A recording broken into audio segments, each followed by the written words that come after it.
大家定啲嚟。華強大廈嘅業主就要留意呢條新聞啦。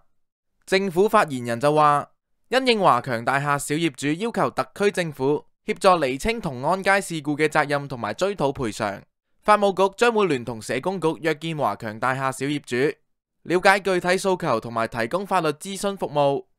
同時，工務局亦都話收到部分小業主聯署嘅函件，要求再次為小業主舉行講解會。局方係十分重視有關訴求，已經透過電話短信通知業主，正安排緊講解會嘅工作，稍後將會同業主們協商合適嘅時間。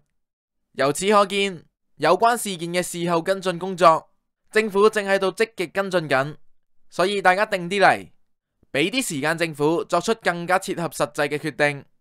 呢個特別關注華強大廈嘅信息，由 VCAT853嘅仔仔為受影響嘅市民提供。